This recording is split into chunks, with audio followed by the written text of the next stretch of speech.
Di dalam nama Allah Bapa dan Tuhan Yesus Kristus serta Roh Kudus, Pencipta langit dan bumi. Amin. Berilah keadilan kepadaku, ya Allah, dan perjuangkanlah perkaraku terhadap kaum yang tidak salah. Luputkanlah aku dari orang penipu dan orang curang. Haleluya, haleluya, haleluya. Haleluya, haleluya, haleluya.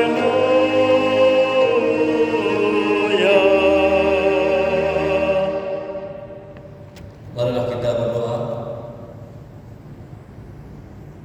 Ya Tuhan Allah yang Maha Pengasih dan Maha Adil, terima kasih kami persembahkan kehadirat-Mu, karena Engkau menyelamatkan kami dari tetap setia membawa kami kembali dari kesesatan. Penuhilah hati kami dengan Roh-Mu yang kudus untuk mengajar kami memahami betapa besar pengorbanan anak-Mu yang tunggal, menebus dan membenarkan kami. Kami memohon, berilah keadilan dan perlindungan-Mu, sebab hanya Engkaulah pembela kami. Terimalah doa permohonan kami di dalam nama Yesus Kristus. Amin.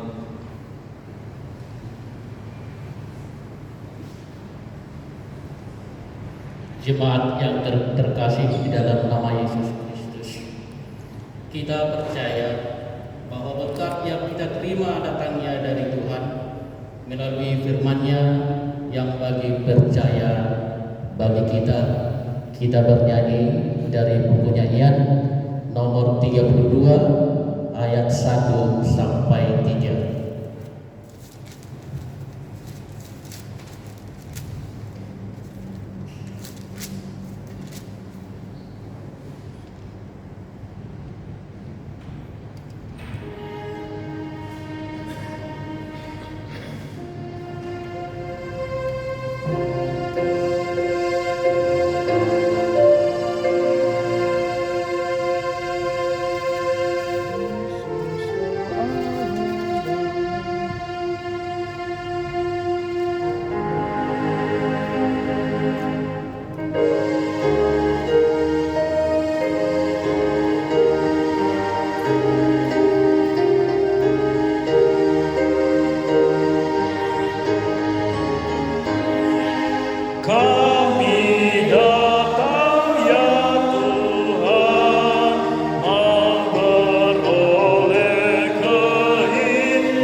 disembah atau bertakwa kepadanya. Yang ketiga, jangan menyebut nama Tuhan Allah dengan sembarangan, karena Allah akan menghukum orang yang menyalahgunakan namanya. Yang keempat, ingat dan sucikanlah hari yang dikuduskan itu. Lakukanlah segala pekerjaanmu di dalam 6 hari. Tetapi pada hari yang ketujuh ialah Sabat bagi Allah Tuhan. Engkau tidak boleh bekerja pada hari itu. Juga anakmu laki-laki atau perempuan, pembantumu laki-laki atau perempuan, ternakmu atau orang lain yang berada di tempat kediaman. Sebab Allah menciptakan langit dan bumi dan segala isinya di dalam 6 hari. Kemudian Ia beristirahat pada hari yang ketujuh. Itulah sebabnya Allah memberkati hari itu dan menguduskannya. Yang kelima, hormatilah ayah dan ibumu, agar engkau berbahagia dan lanjut umurmu di bumi yang diberikan Allah kepadamu. Yang keenam, jangan engkau membunuh. Yang ketujuh, jangan engkau berzina. Yang kedelapan, jangan engkau mencuri. Yang kesembilan, jangan engkau berdusta. Yang kesepuluh, jangan engkau mendambakan akan rumah kesamamu. Jangan engkau mendambakan akan istrinya atau pembantunya laki-laki maupun perempuan, ternaknya atau segala sesuatu milik mereka. Apakah ketentuan Tuhan Allah akan hukum Taurat itu? Demikian, akulah Tuhan Allahmu, Allah pencemburu, yang membalaskan kesalahan bapa kepada anak-anaknya, kepada keturunan yang ketiga dan keempat dari orang yang melanggar titah atau firman-Ku. Tapi Aku menunjukkan kasih setia kepada beribu-ribu orang, yaitu mereka yang mengasihi Aku dan yang berpegang pada perintah-perintah-Ku. Marilah kita bersama-sama memohon. Ya Tuhan Allah, berilah aku kekuatan untuk melakukan Taurat-Mu. Amin. Tuhan selalu mengajarkan kita melalui firman-Nya supaya kita selalu jujur dalam perbuatan dan perkataan. Kita bernyanyi dari buku nyanyian 122 ayat 1 sampai 4.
Kita berdoa pada Tuhan Allah untuk mengaku dan memohon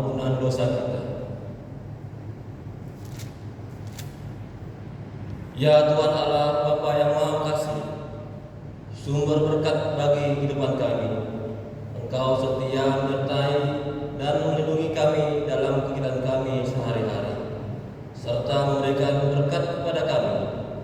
Apa yang kami miliki adalah pemberian-Mu semata, harta, kesehatan, pengetahuan, dan segala yang ada pada kami. Namun, semua itu sering kami pergunakan justru untuk hal yang sia-sia. Bahkan, seringkali kami menggunakan sebagai alat untuk berpaling daripada-Mu. Bapa yang baik, kami telah berdosa kepada-Mu. Ampunilah kami atas segala dosa kami. Anugerahkanlah kepada kami hikmat, sehingga kami mampu mempergunakan apa yang kami miliki untuk segala kebaikan sesuai dengan kehendak-Mu. Dalam nama Yesus Kristus kami memohon keampunan dosa kami. Amin. Dengarkan dan percayalah firman Allah, janji tentang pengampunan dosa.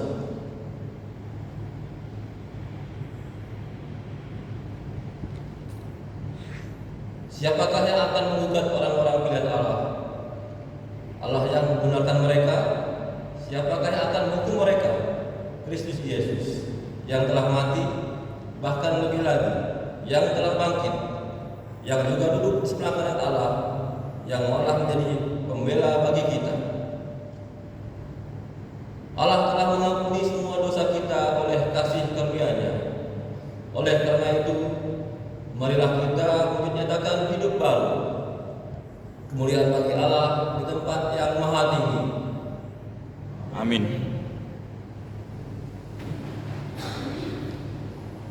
Jemaat dalam nama Yesus Kristus, kita dalam sehari-hari kita biasa mengalami percobaan, permasalahan dari keluarga, tapi kita menyadari bahwa itu adalah Tuhan yang memberikan kita untuk menguji iman kita. Kita bernyanyi dari buku nyanyian nomor 171 ayat 1 sampai 3.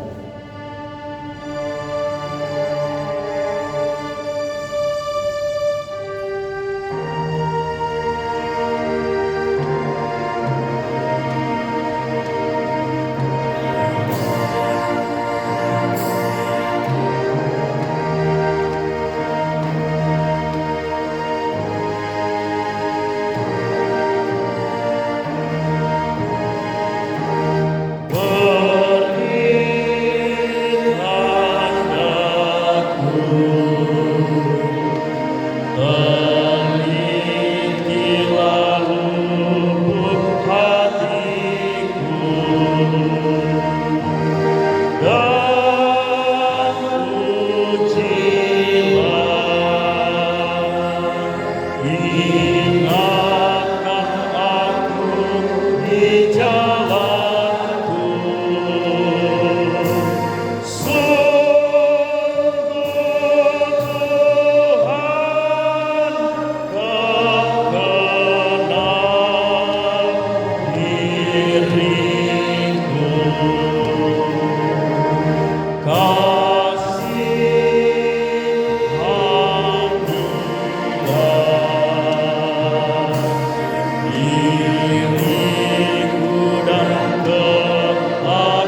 tertulis dalam Yohanes 12 ayat yang ke-20 sampai yang ke-33. Yesus memberitakan kematiannya. Di antara mereka yang berangkat untuk beribadah pada hari raya itu terdapat beberapa orang Yunani. Orang-orang itu pergi kepada Filipus yang berasal dari Betsaida di Galilea, lalu berkata kepadanya, "Tuhan, kami ingin bertemu dengan Yesus." Filipus pergi memberitahukannya kepada Andreas. Andreas dan Filipus menyampaikannya pula kepada Yesus. Tapi Yesus menjawab mereka, katanya, "Telah tiba saatnya Anak Manusia dimuliakan. Aku berkata kepadamu, sesungguhnya jikalau biji gandum tidak jatuh ke dalam tanah dan mati, ia tetap satu biji saja. Tapi jika ia mati, ia akan menghasilkan banyak buah. Barang siapa menyertai nyawanya, ia akan kehilangan nyawanya. Tetapi barang siapa tidak menyertai nyawanya di dunia ini, ia akan memeliharanya untuk hidup yang kekal. Barang siapa melayani aku, ia harus mengikut aku, dan di mana aku berada, di situ pun pelayanku akan berada. Barang siapa melayani aku, ia akan dihormati Bapa. Sekarang jiwaku terharu, dan apakah yang akan kukatakan? Bapa, selamatkanlah aku dari saat ini. Tidak, sebab untuk itulah aku datang ke dalam saat ini. Bapa, muliakanlah namamu. Maka terdengarlah suara dari surga, "Aku telah memuliakannya, dan aku akan memuliakannya lagi." Orang banyak yang berdiri di situ dan mendengarkannya berkata bahwa itu bunyi guntur. Ada pun yang berkata, "Seorang malaikat telah berbicara dengan dia." Jawab Yesus, "Suara itu telah terdengar bukan oleh karena aku, melainkan oleh karena kamu. Sekarang berlangsung penghakiman atas dunia ini. Sekarang juga penguasa dunia ini akan dilemparkan keluar. Dan aku, apabila aku ditinggalkan, aku ditinggikan dari bumi, aku akan menarik semua orang yang datang kepadaku." Ini dikatakannya untuk menyatakan bagaimana caranya ia akan mati. Amin. Berbahagialah setiap orang yang mendengarkan firman Allah dan yang melakukannya. Kita bernyanyi dari buku nyanyian nomor 230 ayat 1 sampai 3.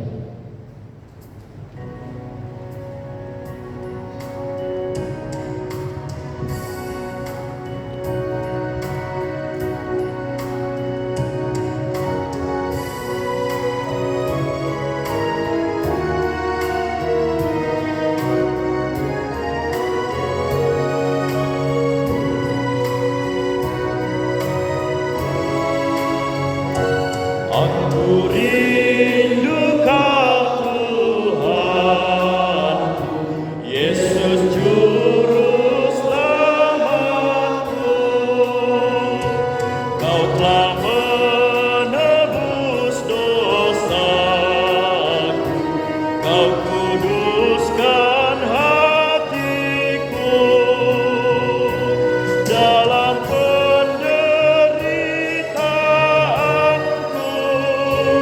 Engkaulah harapanku, ku setia kepadamu, aku turut firman-Mu.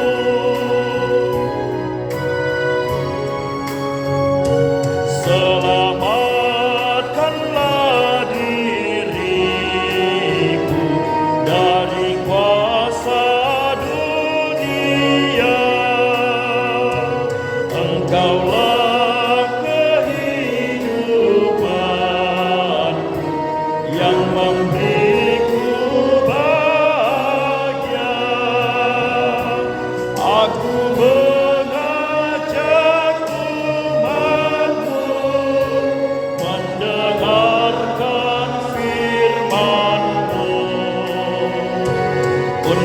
mengenal kasih-Mu serta taat padamu.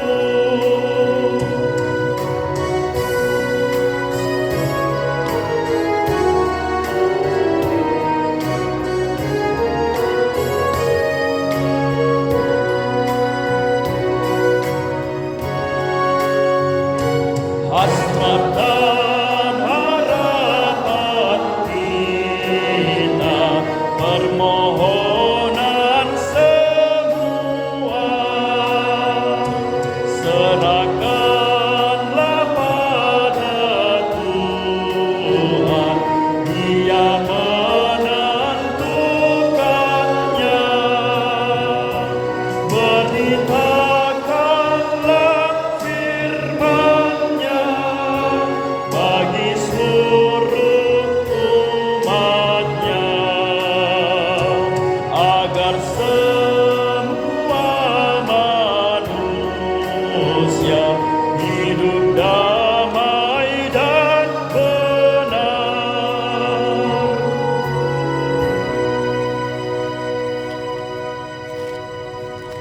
Marilah kita bangkit berdiri.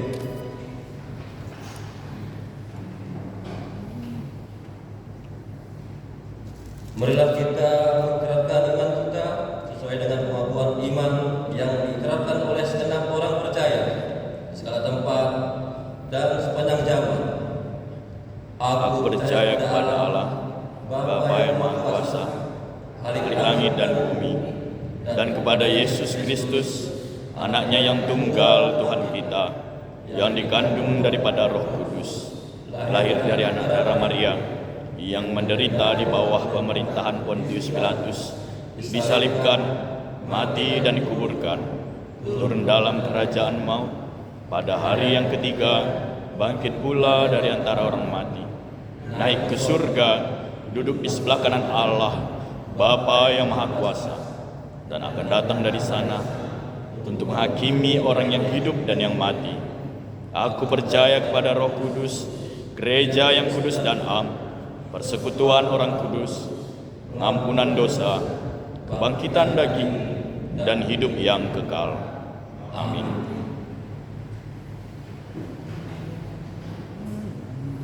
Yesus mati dan disalibkan di kayu salib di Gunung Golgota karena menebus dosa-dosa manusia. Kita bernyanyi dari buku nyanyian nomor 197 ayat 1 sampai 4.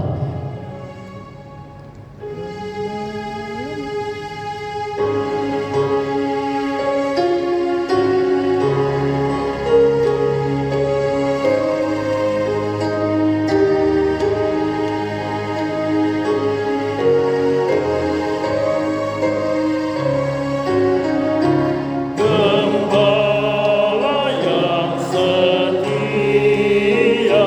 dan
Jadwal kegiatan dalam seminggu ke depan: pelayan untuk ibadah minggu tanggal 24 Maret 2024. Kebaktian 1 khotbah Pendeta Depre Judika Purba. Agenda Syama Serani Saragi. Ujian Calon Citua Rebanalu. Warta Jemaat Citua Jefriko Saragi. Persembahan Calon Syama Susua Sinaga. Penyambut Jemaat Citua Junior Purba. Pemusik Putri Sinaga. Singer Rimas Tongkul dan Aulia Sinaga. Operator fokus Yuni Girsang. Operator show Niki Menang. Kebaktian 1 menggunakan bahasa Indonesia masuk jam 7.30 WIB. Model kebaktian model A. Kebaktian 2 khotbah Pendeta Mendi Rosita Purba. Agenda Situa Dago Demani. Ujian Calon Syamas Hussein Girsang. Warta Jemaat Citua Jefriko Saragi. Persembahan Calon Citua Rono Saragi dan Calon Syamas dan Sinta Pea. Penyambut Jemaat Citua Sapina Saragi dan Citua Tidoria Saragi. Pemusik Joy Menalu. Single Seksi Inang. Operator fokus Sila Sitopu. Operator show Olah Sinibar. Kebaktian 2 menggunakan bahasa Simalungun masuk jam 10 WIB. Model kebaktian model A. Yang berikut pelayan ibadah pertemuan sektor pada hari Jumat tanggal 22 Maret 2024 dimulai pukul 19.00. Sektor 1 bertempat di rumah keluarga Jesse Manjora Pukul KPA. Alamat dalam suitnya Kompleks Suite Permain nomor 14A. Khotbah Pendeta Depre Judika Purba. Agenda Syama Agus Girsang. Ujian Citua Indo Girsang. Model kebaktian model D bahasa Simalungun. Sektor 2 bertempat di rumah keluarga Citua Esraga Purba. Alamat dalam Sungai Dalam Komplek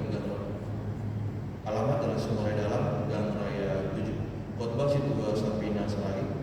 Agenda Calon Syamas Susua Sinaga. Ujian Calon Citua Misrida Purba. Model kebaktian model D bahasa Simalungun. Sektor 3 bertempat di rumah keluarga Sultan Damani Pur Malawo. Alamat Jalan Kuning, Pulau Bawang, Komplek Amasago Residen nomor C15. Khotbah Citua Jefriko Saragi. Agenda Citua Dinarman Saragi. Ujian Calon Citua Mertua Menalu. Model kebaktian model D bahasa Simalungun. Yang berikut sermon setiap hari Selasa dimulai pukul 19 WIB tempat gedung Serbaguna. Kayak seksi Inang setiap hari Kamis dimulai pukul 17 WIB tempat gedung Serbaguna. Latihan pelayan persiapan untuk pelayan dilaksanakan setiap hari Kamis jam 19.00 WIB tempat gedung gereja. Berikut pemberitahuan. Mengajak kepada seluruh anggota nama Poso untuk hadir dalam kegiatan malam kekeragaman yang dilaksanakan pada hari Sabtu 23 Maret 2024 dimulai pukul 18.30 WIB di gedung gereja GKPS Pontianak. Yang berikut ibadah gabungan sekolah minggu, kelas kecil, kelas besar, dan kelas remaja di gedung Serbaguna. Tata ibadah menggunakan model A.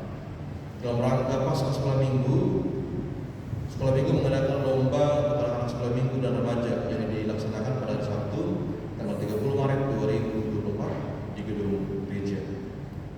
Yang berikut, dalam rangka merayakan Paskah tahun 2024, seksi sekolah minggu mengadakan aksi sosial ke Panti Asuhan Getsemani Jalan W. Supratman Gang Suraya nomor 22, mengundang kepada jemaat yang rindu untuk turut berbagi kasih,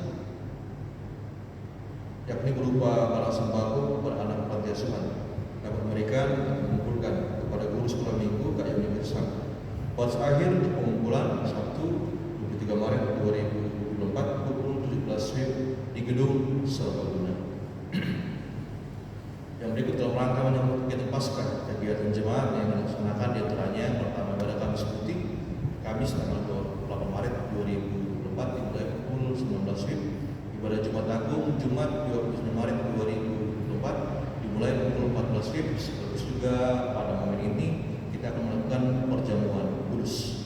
Yang ketiga, ibadah Paskah subuh pada hari Minggu tanggal 31 Maret 2024 dimulai pukul 5 WIB. Yang berikut tahun ini untuk memenuhi biaya kegiatan pelayanan di GKPS Pontianak di luar persembahan ibadah, persembahan bulanan, BNU dan iuran deponia dibuat dalam bentuk Tok Repay. Tok Repay berkeluarga sebesar Rp1.582.315 per tahun, atau kita sebut dan menggunakan Rp4.500 per tahun.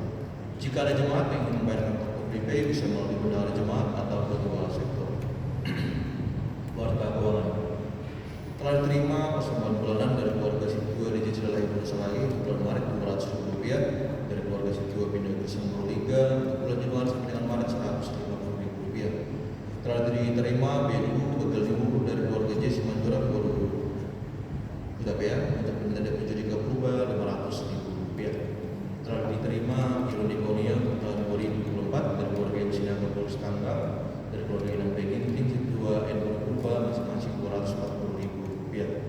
Telah diterima kartu PP tahun 2024 dari keluarga BSM Purba Rp320.000, dari pendidikan penjudika purba dari keluarga Heri Purwosalagi masing-masing Rp300.000, dari keluarga Situa Ahmad Amani Purba, dari keluarga Situa DJ Cilalai Purwosalagi masing-masing Rp200.000, dari keluarga Inang J Sinaga Situa Sampingan Purwosalagi Rp150.000, dari keluarga Rey Lewat Purba Purwosalagi Rp135.000, dari keluarga Sultan Damanik Purwaloho Rp100.000, dari keluarga Setiwa Jabriko Salagi Purtanigan Rp50.000. Laporan keuangan jemaah saldo per 16 Maret 2024 sebanyak Rp28.227.801. Saldo tertutup RP per 16 Maret 2024 Rp14.840.000. Jemaat GWI KBS Pontianak mengucapkan selamat ulang tahun kepada yang ulang tahun malam minggu ini. Yang pertama untuk Hinang Heni Purba, untuk Bapak Kasmen Sionipar, Bapak Johannes Lombang Selagi, untuk hari kami Abraham Maria Surya Demani. Demikian warta pada hari ini. Mari kita berdoa. Allah Bapa yang bertahta di kerajaan surga, Tuhan kami mengucap syukur tentang Tuhan dalam setiap kehidupan kami. Kami juga bersyukur Tuhan kami boleh kita pertemukan dalam yang kudus ini untuk memuji dan memuliakan nama-Mu. Tuhan yang baik, atau mendengar Bapa kegiatan yang akan kami laksanakan dalam seminggu ke depan. Dimulai Tuhan sermon majelis, seksi Inang, latihan persiapan pelayan, para tonggoan sektor, kegiatan makrab pemuda, dan juga Tuhan minggu depan kami kembali memuji dan memuliakan nama-Mu di rumah yang kudus ini. Berkatlah Tuhan untuk setiap kegiatan yang sudah kami rencanakan di Bapa. Terkhusus Tuhan buat setiap pelayan Tuhan yang sudah terlibat dalam pelayanan kegiatan-kegiatan di ibadah Tuhan. Biarlah Bapa, Engkau boleh mengurapi hati dan pikiran kami Tuhan. Biarlah Tuhan kami sebagai seorang majelis Tuhan di tengah-tengah jemaat dan juga di hadapan Bapa boleh mengerjakan tugas dan tanggung jawab kami Tuhan sebagai seorang pelayan di hadapan Bapa yang baik. Kami juga berdoa Tuhan untuk jemaat Tuhan. Biarlah sekiranya Bapa Roh Kudus yang menuntun hati dan pikiran jemaat Tuhan. Biarlah Bapa mereka boleh meringankan langkahnya untuk boleh mengikuti kegiatan-kegiatan yang sudah kami jadwalkan dalam seminggu ini Tuhan. Inilah doa dan pengharapan kami Bapa yang kami laksanakan hanya di dalam nama Tuhan Yesus Kristus. Kami telah berdoa dan mengucapkan syukur. Amin.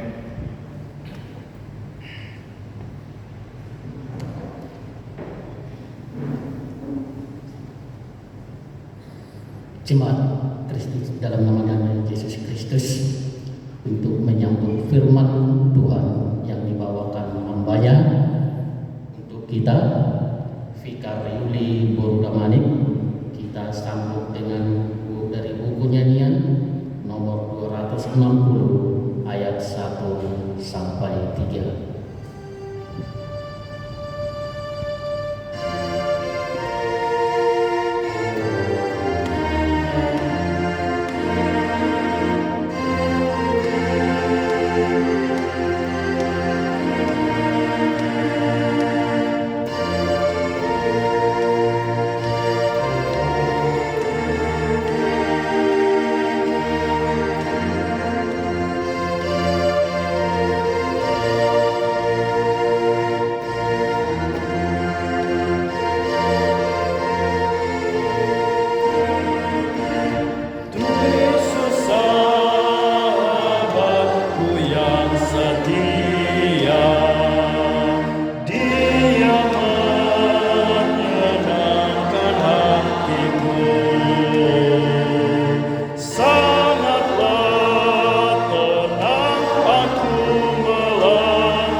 bila Yesus yang menuntunku dan ke surga pun tulus langkahku, ku dibawa oleh Tuhanku, ku dibawa oleh Tuhanku.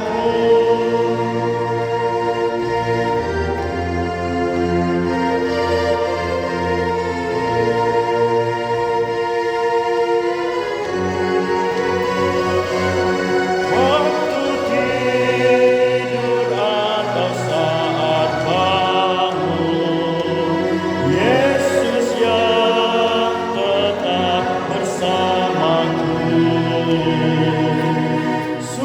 Suaranya ku dengar selalu, yang menghibur duka hatiku, yang menghibur duka hatiku.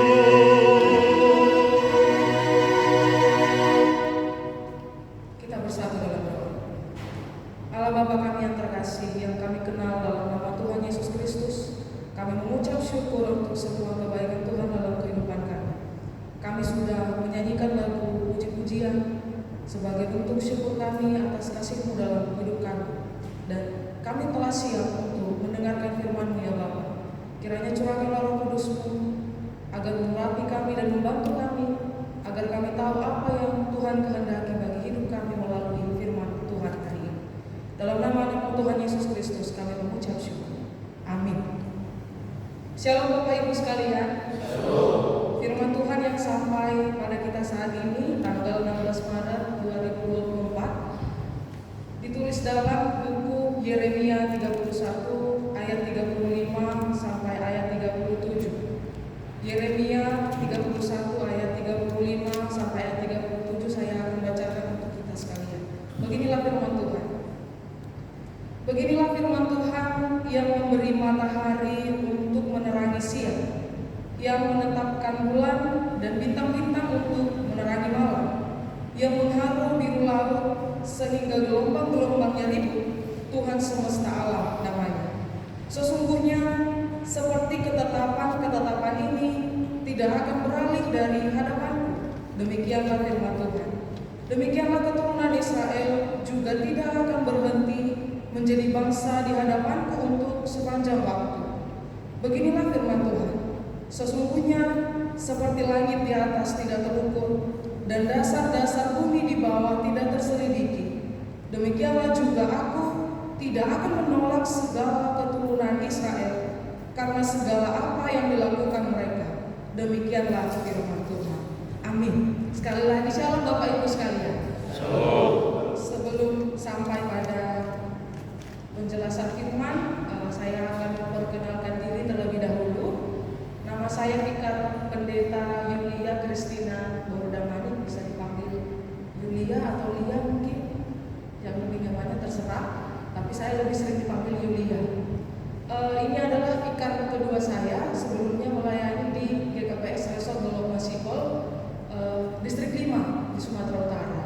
Jadi ini vikar kedua ditempatkan di GKPS Resort Kalimantan Barat dan nanti bertempat tinggal di GKPS Sintang. Jadi saya alumni dari STT Abdi Sabda Medan. Saya anak pertama dari 3 bersaudara. Yang pertama saya sendiri, yang kedua perempuan. Semester akhir di Universitas Negeri Bengkulu. Yang terakhir laki-laki, sedang duduk di SMA kelas 3 di Pematang Raya Sumatera Utara. Dan mama saya Boru Purba Papak. Orang tua saya bertempat tinggal di Siporkas. Di mana Siporkas? Di Raya. Raya di mana? Di Santang. Itulah ya. Pokoknya di Sumatera Utara. Apa yang dijelaskannya Bapak Inang kalau maksud ini mas ya kan? Pokoknya di Kabupaten Simalungun di Sumatera Utara. Jadi mungkin ini adalah kehadiran pertama saya di Pontianak untuk melayani di GKPS ini. Tapi saya hadir di Pontianak itu di hari Jumat tanggal 15 Maret jam 11. Jadi saya sudah sampai landing di rumah Bapak Pendeta dan sekarang menginap di rumah Bapak Pendeta sebelum nanti pergi ke Sintang. Jadi aku berharap Nasyam, orang tua dan Soman Namaposo menerima kehadiranku. Anggaplah aku seperti nyombah Nasyam, seperti anak, seperti teman, saudara.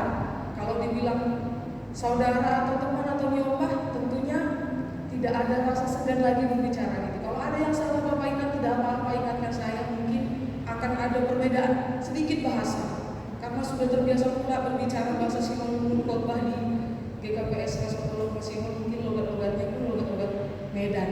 Maklumlah Bapak ingat, tapi saya akan mencoba beradaptasi. Itulah perkenalan singkat, mungkin di lain waktu kita bisa berpanjang. Bapak Ibu sekalian dan saudara Namaposo, ada satu bahasa dalam bahasa Simalungun yang jarang kita dengar, tapi sebenarnya sering disebut dalam bahasa Indonesia. Apa itu? Dalam bahasa Simalungun disebut sobalan. Kan aku pun baru tahu dari Alkitab. Sobalan itu dalam bahasa Indonesia disebut bosan. Dan mungkin setiap orang pernah bosan. Menurut Kamus Besar Bahasa Indonesia, bosan itu adalah suatu perasaan manusia yang timbul karena dia melakukan hal yang sama secara terus-menerus. Bisa tiap hari, bisa tiap jam, dia melakukan hal yang sama. Jadi bosan ini timbul gitu.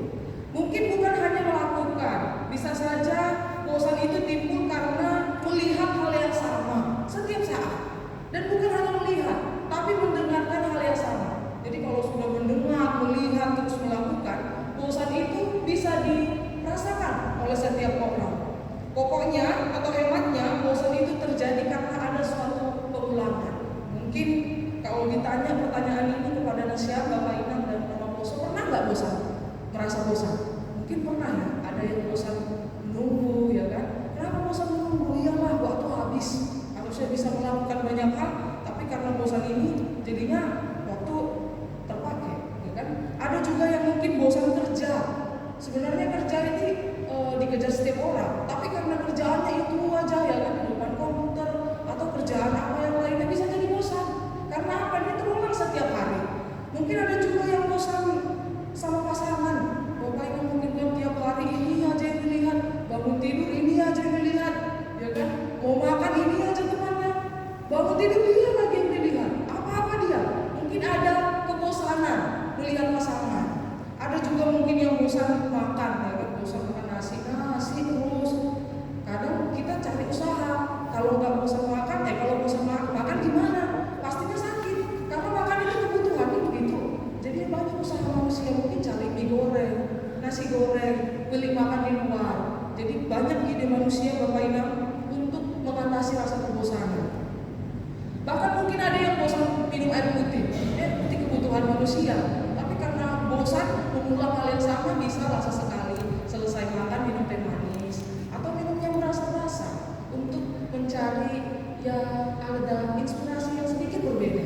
Atau bahkan yang lebih parahnya Bapak Inang, ada yang bosan hidup. Mungkin ada yang bosan hidup, capek kali ya hidup ini ya, bernafas, kerja, harus ini, harus itu, banyak tuntutan. Sepertinya hidup itu membangunkan, katanya bahasa dari anak muda. Tapi apakah ada orang yang bosan hidup? Mungkin sebagian orang ada. Tapi di Alkitab ada juga satu tokoh yang pernah bosan hidup. Ini kan udah ngeri, udah tingkat dewa ini, tingkat kebosanannya ini. Siapa itu Bapak Inang? Yaitu si Ayub, Job katanya bahasa Simalungun. Ayub ini bosan karena apa? Bosan hidup karena penyakit yang tidak kunjung sembuh. Nah, jadi bukan hal atau bukan pekerjaan atau bukan makanan lagi yang buat dia bosan, tapi karena penyakitnya sendiri. Job ini atau Ayub ini juga bisa jadi bosan. Ternyata semua orang bisa menjadi bosan, bisa merasakan apa yang disebut dengan sobalan, katanya bahasa Simalungun. Jadi bosan hidup ini sebenarnya kan mengerikan. Nah, jadi bisa kita simpulkan Bapak Inang, ternyata semua orang itu pernah bosan. Semua orang itu tahu gimana rasanya bosan.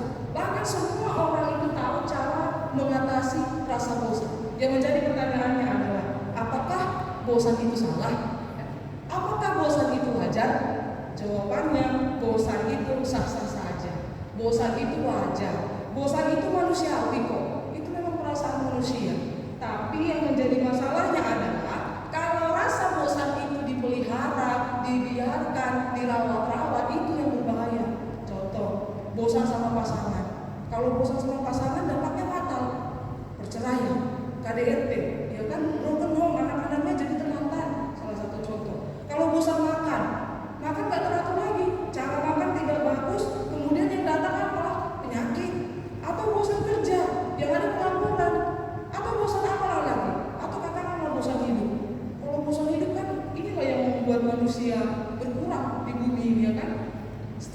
depresi, ujung-ujungnya bunuh diri. Jadi ternyata rasa bosan itu berbahaya, rasa bosan itu dampaknya fatal kalau dipelihara, kalau dibiarkan begitu saja. Jadi ternyata bosan itu adalah hal yang manusiawi kalau dia hanya dirasakan sementara, tapi kalau dipelihara rasa bosan itu dampaknya fatal. Nah, Bapak Ibu dan Mama sekalian, yang menjadi tantangan gereja kita saat ini adalah banyak orang yang bosan ke gereja. Kenapa nggak gereja hari Minggu lalu? Pertanyaan kepada satu ini. Iya, bosan kali gereja di 3PS. Kenapa bosan? Lagunya itu aja. Kalau dibuka bibir haleluya, haleluya nomor 1 sampai 506. Dari sekolah minggu sampai saya dewasa lagunya itu aja. Ya coba di sini ada buku nyanyian yang diterjemahkan. Kalau kita pergi ke distrik 5, distrik 2, distrik 1 yang artinya bahasa Simalungun masih kental, itu lagunya tok dari Bibel. Jadi ada kebosanan, ada kejenuhan bernyanyi haleluya. Kenapa bosan? Karena ini aja. Dari anak kecil sampai dewasa sampai punya cucu cicit, lagunya itu terus. Jadi dia bosan mendengarkan. Sesekali bisa aku pergi ke gereja lain, contohnya ada lagu bahasa Indonesia, lagunya up to date. Nah ini masih mending. Ini masih kaum mending. Gimana kalau dia bosan dengan khotbah? Ini lebih parah. Aku udah bosan dengan khotbah. Kenapa Pak bosan dengan khotbah contohnya? Iya, kalau nggak surga neraka, itu aja khotbahnya. Kalau nggak Paulus, Samuel. Kalau nggak Samuel, siapa lagi yang paling sering? Si Petrus, Daud lagi kan? Mazmur itu semua tentang Daud. Kalau nggak si Daud, siapa lagi? Yohanes, Paulus, Petrus. Khotbahnya itu aja bosan. Sesekali buatlah khotbahnya tentang perang, ya kan? Tentang Palestina kayak sama Israel kan enak. Kayak di TV-TV. Sesekali buatlah khotbahnya itu tentang politik, tentang cawapres ini yang baru-baru dibahas ini kan enak. Sesekali bisa khotbahnya ini tentang kayak di TV-TV itu komedi dari Dedi Cagur dan contohnya, dari Kiki Syaputri, bisa agak-agak posting sedikit khotbahnya. Biar apa? Biar menarik. Jadi karena rasa bosan, jemaat itu bisa berdosa Bapak Ibu. Berdosa karena apa? Menentukan khotbah yang menyenangkan telinganya, menyenangkan pikirannya. Jadi ternyata rasa bosan ini berbahaya, bukan hanya dalam kehidupan, tapi ternyata dalam kehidupan bergereja, rasa bosan itu bisa mendatangkan hal yang fatal. Jadi bisa kita simpulkan bahwa manusia itu bisa berbeda tiba-tiba hanya karena bosan. Semua manusia bisa berbeda, tiba-tiba dia bisa jadi orang lain hanya karena bosan. Bosan ini berubah, bosan karena ini tiba-tiba berubah. Bosan misalkan di rumah, tiba-tiba jadi geliat, ngurung diri di kamar atau jalan sendiri di jalan besar ini. Kan rasa bosan itu ternyata fatal. Yang lebih fatalnya ketika kita di gereja tadi, bosan dengan khotbah, bosan dengan lagu nyanyian. Jadi kalau kita berpikir, pernahkah kita berpikir gimana dengan Tuhan? Tuhan pernah nggak ya bosan? Tuhan pernah merasakan bosan nggak ya? Apakah Tuhan pernah merasakan apa yang aku rasakan tentang rasa bosan itu? Kata Alkitab, kalau aku sakit, Tuhan tahu rasanya sakit. Kata Alkitab, kalau aku menderita, Tuhan tahu kalau aku menderita. Gimana dengan rasa bosan? Kalau aku bosan, apakah Tuhan tahu rasanya bosan? Kira-kira apa yang membuat Tuhan bosan ya? Mungkin kita nggak pernah berpikir Bapak Ina kalau Tuhan itu pernah bosan. Tapi kalau kita bayangkan, kita berdoa nih satu hari. Kalau saya kasih satu kertas kosong, satu pribadi setiap orang, tuliskan semua doa Inang, doa Bapak yang satu hari ini sudah diminta. Mungkin satu kertas kosong ini bisa kurang. Karena apa? Bangun tidur doanya lain. Tuhan berkati kegiatanku hari ini, berikan kesehatan, keselamatan. Siang mau makan, doanya beda lagi. Malam mau makan, doanya ada lagi. Mau tidur, doanya permintaannya banyak lagi. Itu masih satu orang. Gimana kalau satu rumah? Nah, ini masih satu rumah. Gimana dengan seantero dunia ini? Sejagat ini. Jangan dulu sedunia ini seperti ada gini aja. Apakah Tuhan tidak bosan mendengarkan doa setiap orang ini? Apakah Tuhan tidak bosan mendengarkan permintaan manusia itu aja? Mulai dari anak-anak beda kan? Mungkin anak sekolah minggu doanya Tuhan berikan rezeki mama bapakku, berikan kesehatan. Kalau di SMP, SMA doanya lain lagi. Tuhan, aku mau sekolah yang bagus, nanti mau masuk perguruan tinggi negeri yang inilah, mau kerjaan yang ini, masuk nanti kuliah, aku mau masuk PNS semua, mau masuk ini, doanya banyak. Belum lagi nanti nikah, aku mau yang gini, mau yang gini. Belum lagi nanti kalau udah orang tua, Tuhan aku minta kesehatan. Sepanjang hidup kita, yang namanya permintaan itu sangat banyak sekali. Sedangkan kalau aku minta ke mama aku aja, satu hari mak minta ini, bisa kena kemana ngambil, dipukul. Karena apa? Terlalu banyak permintaan. Tapi bagaimana dengan Tuhan? Satu hari itu bisa banyak permintaan kita Bapak Ibu nama kosong. Kira-kira Tuhan bisa nggak ya dengan doa kita? Itu aja. Belum lagi hari Minggu, tiap hari Minggu ada penghapusan dosa. Iya memang dihapuskan dosa, besok ada lagi pekerjaan dosa. Mungkin Tuhan kalau jadi manusia gini, Allah udah tahu hari ini kau minta penghapusan dosa, besok kau kerjakan ini lagi. Untunglah Tuhan kita tidak manusia. Bersyukurlah kita Tuhan kita tidak manusia. Kalau Tuhan kita manusia Bapak Ibu, mungkin kita lah yang hajar, kita lah yang merasa gawat karena permintaan banyak sekali. Mungkin Tuhan juga akan merasa bosan. Tapi kembali lagi ke pertanyaan yang sebelumnya, bisa nggak Tuhan itu merasa bosan? Dan kapankah Tuhan itu bosan? Jawabannya adalah Bapak Ibu, seperti topik kita mengatakan hari ini, ketetapan Tuhan tidak akan berubah. Ketetapan Tuhan tidak akan berubah. Berarti dari topik mingguan kita tahu sebenarnya Tuhan itu tidak akan pernah berubah. Kalau dikatakan berubah, berarti rasa bosan itu pun tidak pernah dia alami. Hanya rasa bosan inilah yang membuat manusia berubah. Tapi kayak lagu yang viral ini itu kan, Tuhan Yesus tidak berubah. Kenapa tidak berubah? Karena rasa bosan itu tidak ada dalam dirinya. Kalau kita baca di Alkitab kita, Yeremia melalui khotbah ini menyampaikan firman Tuhan di ayat 35. Ayat 35 menjadi salah satu bukti kalau Tuhan kita itu tidak pernah bosan. Yang pertama apa katanya? Beginilah firman Tuhan yang memberi matahari untuk menerangi siang, yang menetapkan bulan dan bintang-bintang untuk menerangi malam. Ada keunikan di sini Bapak Ibu. Di ayat 35 dikatakan matahari untuk menerangi siang, kemudian bulan dan bintang untuk menerangi malam. Berarti ada dua benda penerang yang ditetapkan Tuhan dengan tujuan yang sama, yaitu menerangi, tapi dengan dua kondisi yang berbeda, menerangi di siang dan menerangi di malam. Bapak Ibu, kalau kita bayangkan matahari, bulan dan bintang, sebenarnya bentuknya gitu-gitu aja. Tapi kadang nampak, kadang nggak nampak. Tapi pastinya dia akan selalu ada. Di siang hari matahari akan selalu ada, dan di malam hari bintang dan bulan akan selalu ada. Meskipun kadang-kadang mereka bersembunyi, ya kan? Yang pasti bulan, bintang dan matahari ini ditetapkan Tuhan dengan satu tujuan. Tujuannya apa? Yaitu untuk menerangi. Kalau dikatakan tujuannya menerangi, berarti ada sebuah proses yang berlanjut. Nah, berarti Tuhan itu seperti itu dia. Dia tidak mau menetapkan sesuatu tanpa ada tujuan. Dia menetapkan sesuatu karena ada maknanya, karena ada tujuannya. Tuhan nggak mau itu menetapkan sesuatu, diciptakan matahari tapi nggak ada fungsinya, diciptakan bulan dan bintang tapi nggak ada fungsinya. Justru dia menetapkan segala sesuatu yang ada di dunia ini, yaitu untuk berproses, untuk ada proses keberlanjutannya. Jadi dia tidak stuck, tidak berhenti di tengah jalan. Kalau kita baca lagi di ayat 36, apa katanya? Sesungguhnya seperti ketetapan-ketetapan ini tidak akan beralih dari hadapanku. Demikianlah firman Tuhan. Demikianlah keturunan Israel juga tidak akan berhenti menjadi bangsa pilihan.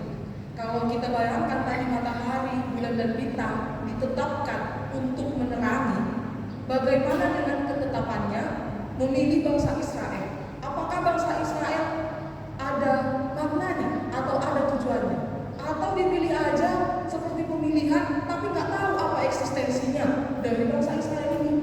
Jawabannya tetap ada. Apakah fungsi dari bangsa Israel ini? Apakah fungsi dari manusia yang diciptakan oleh Allah ini? Tentu kita semua tahu dari Kejadian 1 ya kan, ayat 26 sampai ayat 24, manusia diciptakan untuk menguasai alam ini, menguasai segala sesuatu yang ada ciptaannya. Jadi kalau manusia tidak mampu menguasai bumi ini, berarti manusia lah yang gagal, yang tidak mampu menjalankan apa yang dikehendaki Tuhan. Bukan Tuhan yang gagal untuk memilihkan atau menetapkan satu orang atau manusia di sepanjang waktunya. Jadi ternyata hebat Bapak Ibu. Kalau kita bayangkan tadi matahari, bulan dan bintang menerangi siang dan malam, kalau manusia ditetapkan tidak akan berhenti, bahkan katanya dikatakan untuk sepanjang waktu. Jadi ini hebatnya Tuhan. Jadi kalau seperti itulah, kalau kita bayangkan kehidupan manusia. Manusia ini kan banyak tingkahnya kan. Tadi kita sudah sepakat kalau manusia itu banyak permintaan. Dalam doanya dia bisa banyak permintaan. ternyata bukan hanya permintaan. Manusia itu banyak tingkahnya. Kalau ada perlu tolong, kalau ada penderitaan, dia semakin surut. Ada yang seperti itu. Ada kalau dia menghadapi penderitaan, justru dia semakin dekat. Kalau dia bahagia, dia lupa sama Tuhan. Ada juga yang kalau dia bahagia baru dia ingat Tuhan. Sebenarnya manusia itu banyak tingkahnya. Lalu seperti apa? Kira-kira apakah Tuhan tidak bosan melihat tingkah kita seperti ini? Gereja kok tiap hari Minggu gereja, pertemuan, contohnya kan? Kalau ada ibadah-ibadah diikuti kok, memberikan berbagi umur lagi malah. Semua kita lakukan untuk kemuliaan nama Tuhan. Tapi kalau misalkan besoknya kita melakukan dosa, hari Minggu penghapusan dosa, sebenarnya siapa yang bosan? Tuhan kah atau kita? Tuhan tidak akan pernah bosan. Yang menjadi intinya adalah sebenarnya kita yang melelahkan diri kita sendiri. Jadi mulai dari firman ini, saya sendiri disadarkan kalau ternyata manusia menghadapi rasa bosan, itu kami karena merawat rasa bosan itu sendiri. Tapi Tuhan melalui firman kita ini mengajarkan kita bahwa rasa bosan itu ternyata salah. Saya akan menyampaikan kesimpulan dari khotbah kita ini. Dan ini adalah ayat terakhir dari firman kita, yaitu ayat 37. Apa dikatakan di sana? Sesungguhnya seperti langit di atas tidak terukur dan dasar-dasar bumi di bawah tidak terselidiki. Inilah jawaban dari apakah Tuhan pernah bosan? Tuhan kapan bosannya? Tuhan bosan gara-gara apa? Jawabannya di ayat 37 bagian A dan B. Sesungguhnya seperti langit di atas tidak terukur dan dasar-dasar bumi di bawah tidak terselidiki. Ini berarti menandakan di luar jangkauan manusia. Sehebat apapun manusia, sepintar apapun dia menuntut ilmu, dan secanggih apapun teknologi yang ada di dunia ini, yang namanya jarak dari langit ke bumi itu tidak akan pernah manusia tahu jawabannya. Bukan hanya tentang langit, tapi kalau dikatakan di ayat 37b, dasar-dasar bumi di bawah tidak terselidiki. Kalau kita belajar geografi atau UPS, memang dipelajari lapis-lapisnya. Lapis pertama ini, lapis kedua, lapis ketiga. Iya, itu hanya lapisan. Tapi kalau bicara bagaimana dalamnya dan sampai mana ujungnya, tidak akan ada yang tahu. Kalaupun dia ada yang tahu, itu hanya nafsir, itu hanya menetapkan teori biasa supaya manusia terpuaskan. Itulah kalau manusia sudah bosan, dia selalu berusaha bagaimana pikirannya itu biar terpuaskan, hatinya biar terpuaskan. Ternyata firman Tuhan mengatakan Tuhan tidak akan pernah bosan. Karena apa? Karena kita tidak tahu bagaimana cara dia berpikir. Sama seperti langit yang tidak terukur dan dasar bumi yang tidak terselidiki. Jadi pertanyaannya terakhir sekali, kalau memang Tuhan tidak pernah bosan, kami yang membuat bosan ini atau manusia yang selalu banyak tingkah ini, apakah masih akan diterima? Jawabannya juga masih ada di ayat 37c. Demikianlah juga aku tidak akan menolak segala keturunan Israel karena segala apa yang dilakukan mereka. Demikianlah firman Tuhan. Saya yakin kita ini masih keturunan Israel, meskipun kita tinggal di sini dan kita adalah orang Simalungun ataupun orang Toba, kita adalah keturunan Israel. Ternyata bagaimanapun tingkah laku kita, bagaimanapun banyaknya permintaan kita, bagaimanapun rasa bosan kita terkadang menghadap Tuhan, tapi Tuhan mau tunjukkan kalau Tuhan itu tetap sama dan Tuhan itu tidak pernah berubah. Sama seperti topik mingguan kita di Minggu Judika ini, ketetapan Tuhan tidak akan berubah. Kalau tidak akan berubah, itu berarti tidak ada celah sedikit pun untuk berganti, bergeser sedikit pun. Jadi inilah berita sukacita bagi kita. Kadang-kala kalau kita bosan, tapi Tuhan tidak akan bosan. Jadi ini pun sebagai cambukan bagi kita. Apa yang sudah kita terima, apa yang sudah kita lihat, apa yang sudah kita dengar, dan apa yang sedang kita lakukan. Jangan pelihara rasa bosan. Kita teladani Tuhan kita, mari kita tetap setia, tetap konsisten untuk semua yang ada. Karena kalau rasa bosan seperti yang kita jelaskan tadi, itu akan berdampak fatal, bahkan berdampak buruk. Bukan bagi banyak orang, tapi bagi dirimu sendiri. Kalau aku bosan, maka aku membuat diriku sendiri berbahaya. Amin. Kita bersatu dalam doa. Bapa yang di surga, terima kasih kami ucapkan kepada-Mu ya Tuhan, karena Engkau telah memberikan banyak ilmu bagi kami untuk saat ini. Engkau sudah mengingatkan kami ya Bapa bahwa kasih-Mu tetap setia dan Engkau tidak pernah berubah meskipun kami manusia ini mengalami rasa bosan yang terkadang kami harus berusaha untuk memuaskan pikiran dan memuaskan hati kami. Ya Bapa, begitu luar biasanya Engkau tetap merawat kehidupan kami, tetap menyediakan apa yang kami butuhkan, meskipun kadang-kali kami sering membuat luka hatimu ya Bapa. Dan kami mohon ampun untuk semua apa yang sudah kami lakukan dalam hidup kami. Mungkin kami telah merawat atau telah membiarkan rasa urusan kami menghantui dan menghancurkan diri kami sendiri.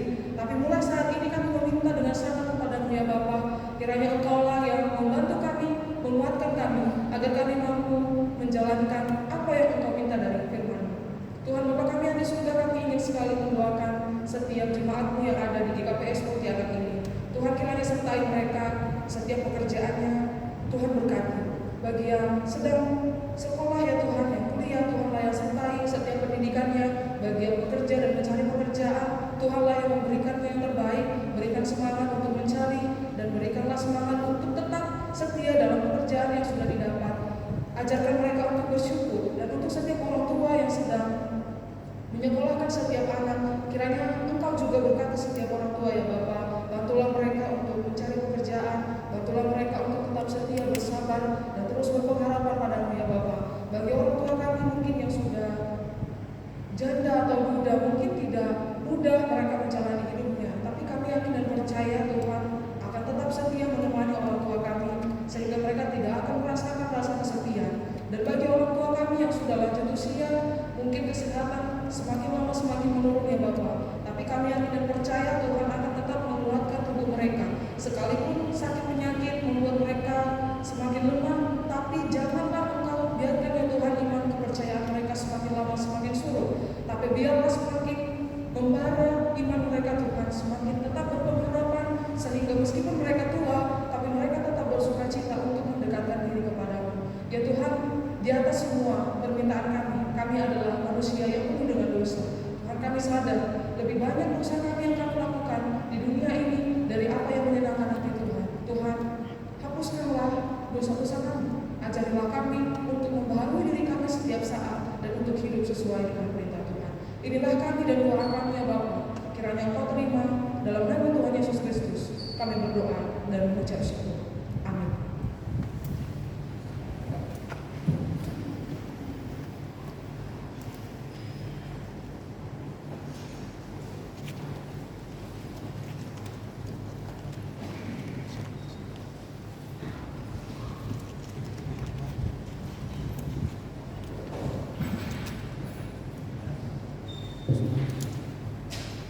Sebelum kita mengumpulkan persembahan, marilah kita terlebih dahulu mendengarkan firman Tuhan yang menjadi dasar bagi kita untuk memberikan persembahan yang tertulis di dalam 2 Korintus 9 ayat 7. Hendaklah masing-masing memberikan menurut kerelaan hatinya, jangan dengan sedih hati atau karena paksaan, sebab Allah mengasihi orang yang memberi dengan sukacita.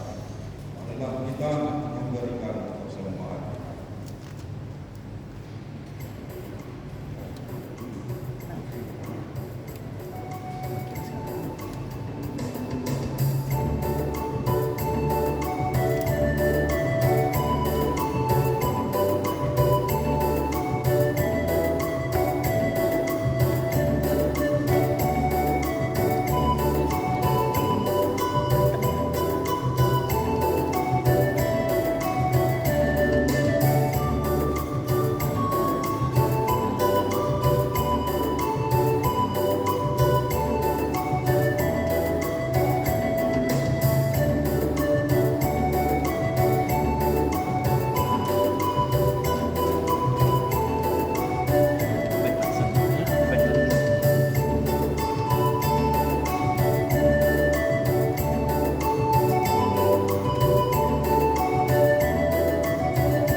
Jemaat yang diberkati Tuhan kita Yesus Kristus, mari kita mengakhiri serta menutup seluruh rangkaian ibadah kita. Jemaat saya undang untuk kita boleh bangkit berdiri.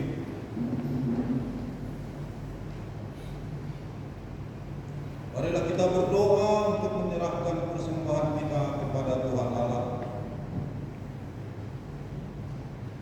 Ya Tuhan Allah, Bapa yang Maha Murah, sumber segala berkat, kami bersyukur kepadamu karena daripadamu saja kami menerima berkat yang berlimpah dan yang mencukupi segala kebutuhan hidup kami. Saat ini kami mempersembahkan hidup dan sebagian harta milik kami yang sesungguhnya berasal daripada Tuhan.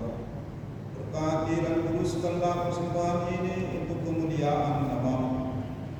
Kiranya Roh Kudus membuka hati kami agar kami semakin melihat, menyadari dan mensyukuri pemberian-Mu yang berlimpah, baik yang telah kami terima maupun yang akan Engkau berikan kepada kami.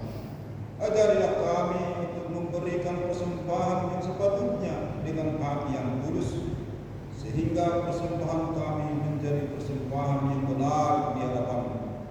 Terimalah persembahan dan doa kami di dalam nama Anak-Mu Yesus Kristus Tuhan kami. Amin. Tuhan betapa banyaknya berkat yang Kau beri, teristimewa rahmat-Mu dan hidup abadi. Terima kasih ya Tuhanku atas keselamatanmu padaku, telah Kau beri hidup bahagia abadi. Bapa kami yang di surga, dikuduskanlah nama-Mu, datanglah kerajaan-Mu, jadilah kehendak-Mu di bumi seperti di surga. Berikanlah kami pada hari ini makanan kami yang secukupnya, dan ampunilah kami akan kesalahan kami, seperti kami juga mengampuni orang yang bersalah kepada kami. Dan janganlah membawa kami ke dalam pencobaan, tapi lepaskanlah kami daripada yang jahat. Karena Kau yang punya kerajaan dan kekuasaan dan kemuliaan sampai selama-lamanya.